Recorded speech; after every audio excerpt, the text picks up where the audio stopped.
Bonjour à tous, je suis le docteur junior Ziamni Sofiane et je vais vous parler de la dyslexie. Avant de débuter mon propos, je souhaite tout d'abord remercier le docteur Martinet pour son invitation et également l'ensemble du personnel de Air Handicap qui me permet d'intervenir aujourd'hui par l'intermédiaire d'une visio. Comme je vous le disais, je suis docteur junior en médecine physique et de réadaptation. C'est une spécialité qui conjugue plusieurs approches de la rééducation, de la réadaptation, de la réhabilitation, mais on va y revenir.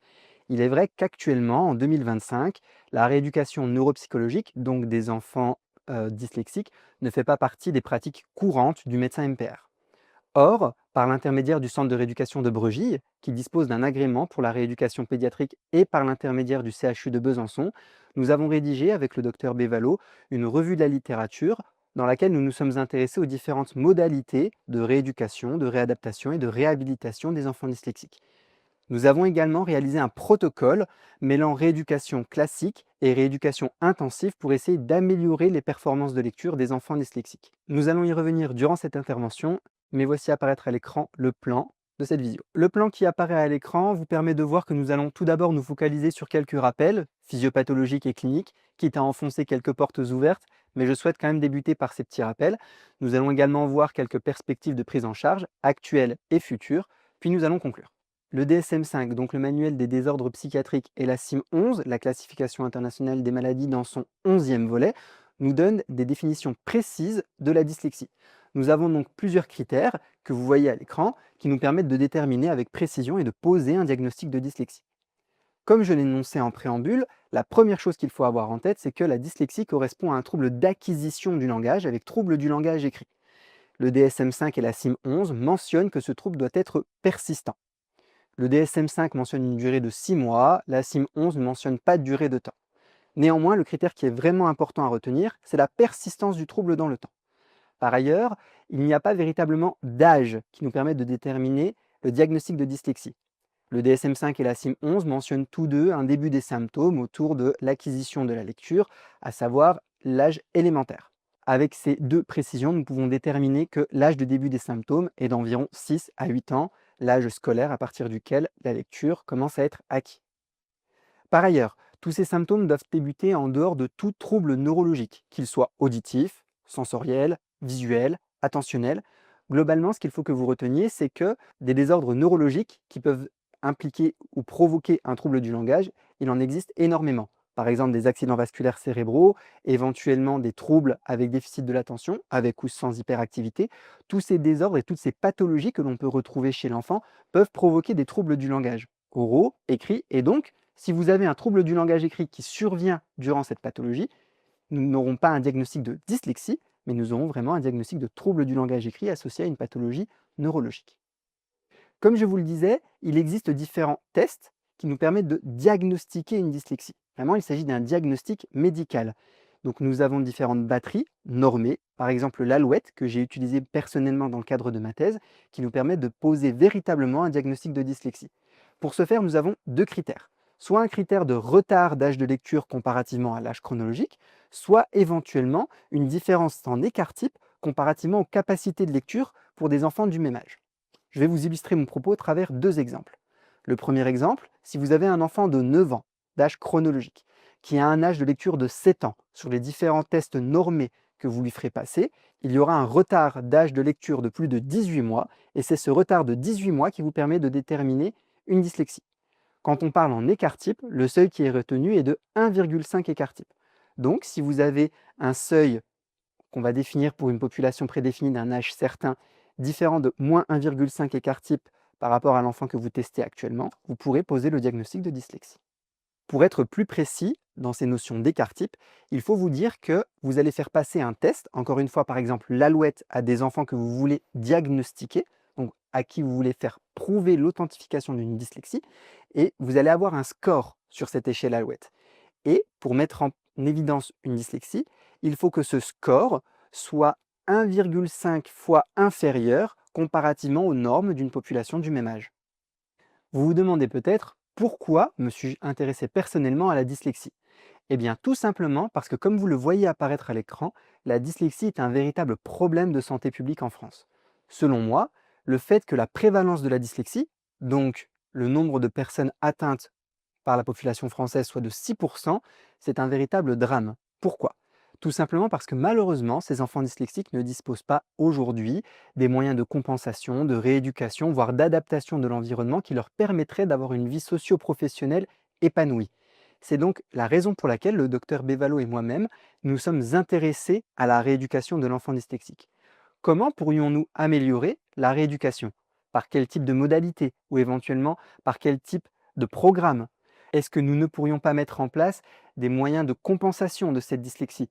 Ou est-ce que, peut-être même encore plus fou, nous ne pourrions pas améliorer l'environnement au sein desquels ces dyslexiques évoluent? Avant de nous intéresser aux différentes modalités de rééducation de la dyslexie, il est important de se replonger dans les hypothèses physiopathologiques. Il existe différentes hypothèses, mais la principale autour desquelles les orthophonistes travaillent reste la théorie à deux voies de lecture. Selon cette théorie, donc la théorie phonologique, il existerait plusieurs aires corticales que vous voyez apparaître à l'écran, en bleu, en rouge, en vert, en jaune, représentant différentes aires corticales de l'aire visuelle, de la représentation visuelle des mots, voire même du lexique mental, qui sont situés dans l'hémisphère gauche, donc l'hémisphère gauche de la gestion du langage, qui permettent la formation de ces deux voies de lecture. Et en allant plus loin, ce sont ces deux voies de lecture qui sont déficitaires, voire déficientes, dans la dyslexie. Nous allons y revenir. Vous voyez donc apparaître à l'écran les deux voies de lecture qui seraient déficientes chez le sujet dyslexique. Avant de parler dyslexie, nous allons d'abord nous intéresser au cas sain, entre guillemets, si je puis dire. Comme je vous le disais, il existe deux voies de lecture selon la théorie phonologique, la voie d'adressage et la voie d'assemblage. La voie d'assemblage, tout d'abord. Globalement, la voie d'assemblage, elle permet de lire les mots que nous n'avons jamais rencontrés. C'est pourquoi les enfants utilisent préférentiellement la voie d'assemblage, puisqu'ils n'ont pas encore un lexique mental fourni. La voie d'assemblage permet de lire à travers les règles de conversion graphophonemique, donc un graphème, la plus petite unité de langage écrit, et le phonème, la plus petite unité de langage oral. Et en respectant ces règles de conversion graphophonemique, vous allez pouvoir lire. Néanmoins, cette voie d'assemblage est insuffisante pour lire les mots irréguliers qui ne respectent pas les règles de conversion graphophonemique. Je vais vous donner deux exemples qui vont vous apparaître très clairs. Prenons monsieur. Nous savons que monsieur s'écrit M-O-N-S-I-E-U-R et ça ne se lit pas monsieur. Ça fait partie des mots de la langue française qui ne respectent pas les règles de conversion graphophonémique. De la même manière, le mot femme s'écrit avec un E mais se prononce avec un A. Il existe dans la langue française de multiples règles de conversion graphophonémique et de multiples graphèmes qui ne correspondent pas au phonème. Prenons par exemple les deux lettres CH du mot chapeau, qui ne se lisent pas che, re, gre, je ne sais quel autre phonème nous pourrions associer, mais ils se lisent ch.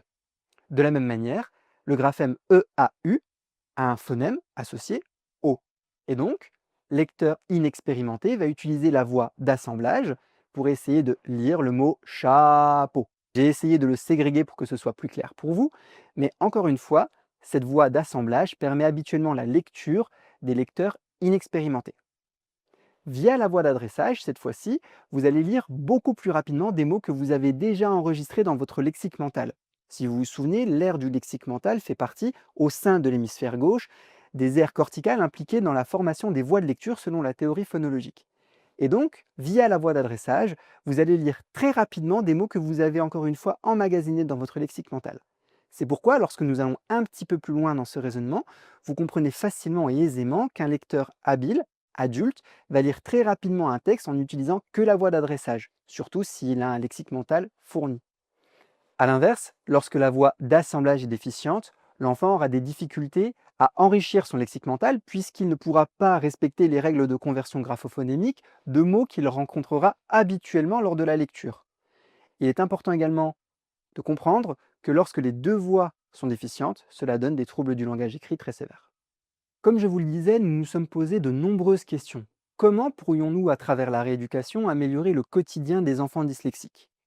Pour ce faire, comme je vous l'ai expliqué à plusieurs reprises, nous avons réalisé une revue systématique de la littérature. La revue systématique de la littérature consiste à entrer dans une base de recherche une équation que j'ai personnellement rédigée avec dyslexie, donc dyslexia en anglais, et rééducation, rehabilitation en anglais, afin de déterminer un petit peu quelles étaient les modalités de prise en charge de la dyslexie à l'international. Encore une fois, en termes de rééducation, les objectifs et les modalités sont multiples.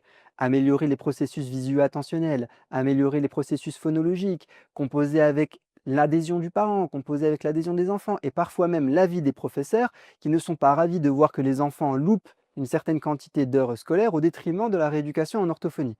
Encore une fois, je ne suis pas là pour critiquer ni l'avis des professeurs ni l'agenda des parents, mais il faut que nous trouvions, nous, professionnels de santé, un moyen pour optimiser la rééducation et les performances de lecture des enfants dyslexiques. Comme je vous le disais, au travers de cette revue systématique de la littérature, nous avons identifié plusieurs articles, 241 au total. Et parmi ces 241 articles, certains ont traité de rééducation et de techniques tout à fait surprenantes. Avant que vous ne me sautiez à la gorge, je tiens à dire que tout ce que je vais dire n'est pas forcément monnaie courante. Globalement, comme dirait Paracels, tout est poison, rien n'est poison, c'est la dose qui fait le poison. Et je vous explique pourquoi. Certains articles ont traité des jeux vidéo. Alors aujourd'hui, on va me sauter au cou en me disant mais non, les jeux vidéo, jamais, les écrans, jamais avant un certain âge. Oui. Néanmoins, il a été démontré par certains articles scientifiques qu'une petite dose de jeux vidéo, donc c'était le jeu vidéo Fruit Ninja, je ne sais pas si vous connaissez, hein, sur les tablettes, là on vient sweeper pour essayer de découper des fruits, qui n'ont rien demandé à personne, soit dit en passant. Mais globalement, avec ce jeu vidéo, on arriverait à améliorer les processus visio-attentionnels des enfants dyslexiques et on améliorerait leur performance de lecture. Je ne dis pas qu'il faut laisser les enfants dyslexiques jouer toute la journée à Fruit Ninja. Je dis tout simplement que cela pourrait permettre, en complément d'une rééducation orthophonique bien menée, à améliorer les performances de lecture. Autre chose, la musique. Pareil, c'est un sujet la musique. Est-ce qu'il faut en écouter? Quel style de musique? Pas de rap, pas de Jul, pas de Gims, j'en sais rien. Écouter du Aznavour, je ne veux pas savoir. Globalement, ce qui est important de savoir, c'est que à travers la musique, on pourrait améliorer les processus phonologiques et de la même manière améliorer les performances de lecture des enfants dyslexiques. Comme je vous l'ai dit, tout est poison, rien n'est poison, c'est la dose qui fait le poison. Je ne dis pas que la musicothérapie et que les jeux vidéo doivent remplacer la rééducation des enfants dyslexiques. Je dis simplement que nous avons des preuves scientifiques dans la littérature récente qui nous permet de dire que la rééducation peut être un complément, ou du moins les jeux vidéo et la musique peuvent être un complément à la rééducation menée par un orthophoniste. Nous avons rédigé une revue systématique de la littérature à travers 241 articles que nous avons lus, relus, épluchés, et nous avons essayé de déterminer quelles étaient les potentialités de rééducation. Malheureusement, en anglais, le terme rehabilitation combine rééducation, réadaptation, réhabilitation. En français, on aime bien les choses complexes. Simplement, petit rappel, rééducation, travail d'une fonction déficiente. Réadaptation, compensation d'une fonction déficiente. Et réhabilitation, adaptation de l'environnement. C'est pourquoi il faut être très vigilant à l'adaptation de l'environnement, parce qu'aujourd'hui, nous sommes vraiment centrés sur des techniques de rééducation de l'enfant dyslexique. Néanmoins, pourquoi ne pas être un petit peu fou et imaginer une adaptation de l'environnement aux enfants dyslexiques?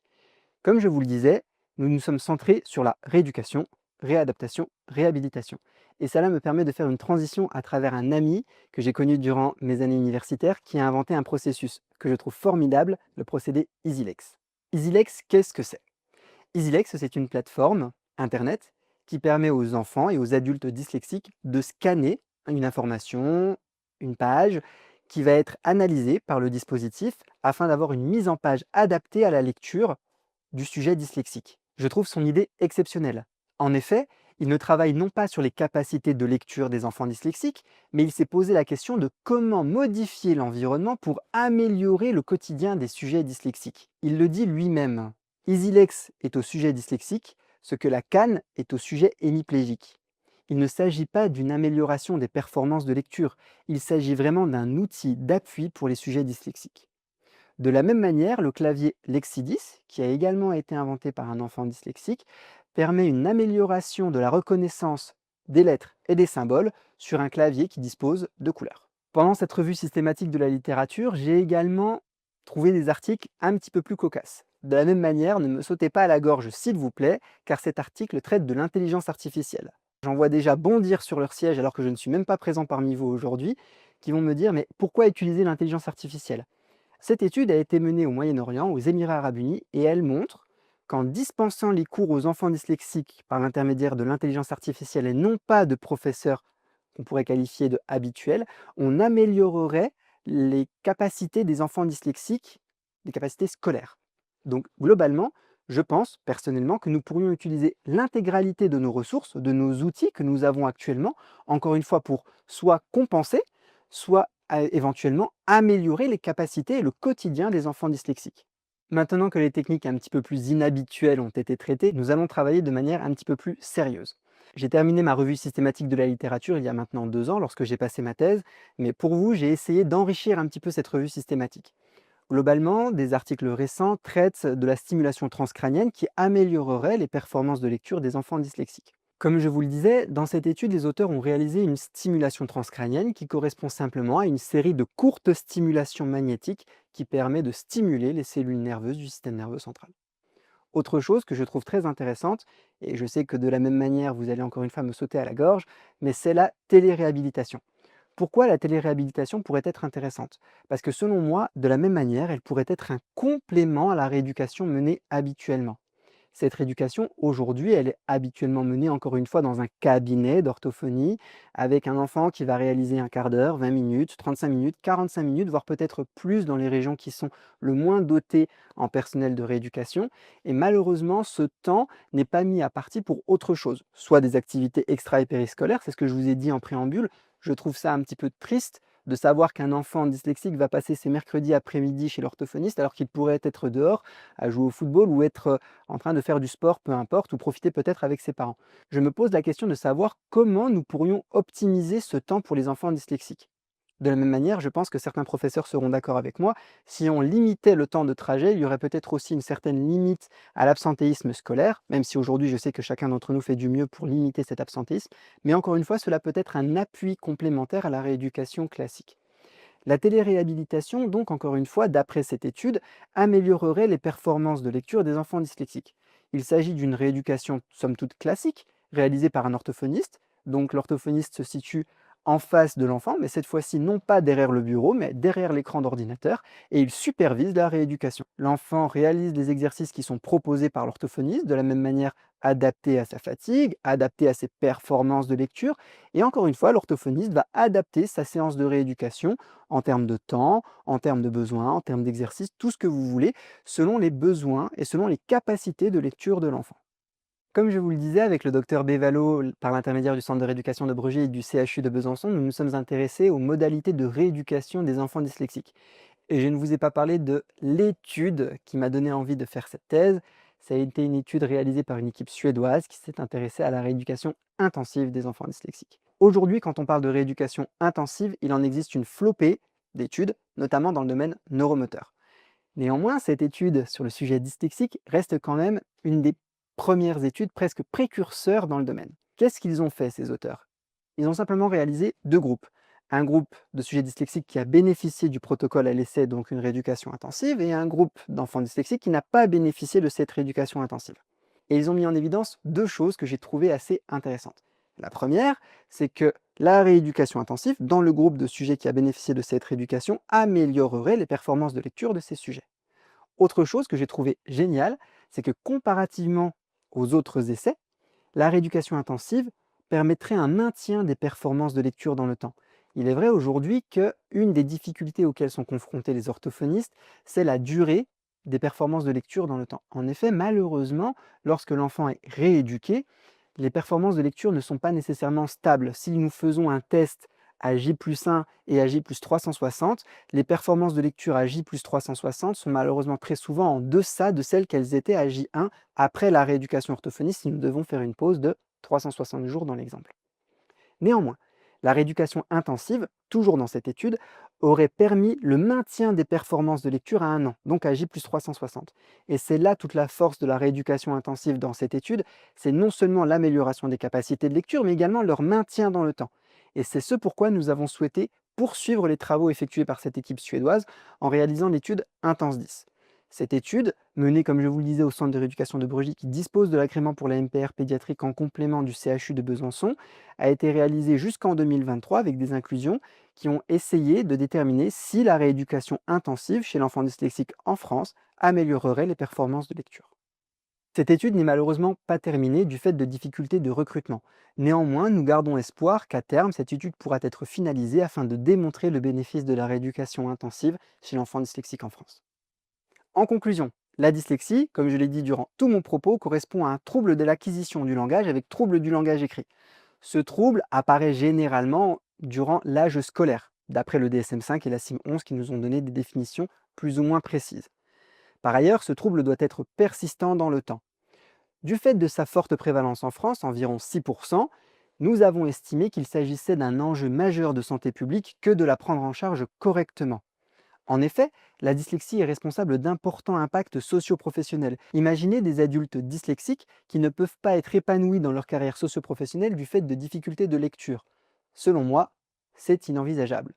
Encore une fois, quelques rappels sur les voies physiopathologiques. Actuellement, la rééducation est menée selon la théorie à deux voies de lecture, la voie d'assemblage et la voie d'adressage.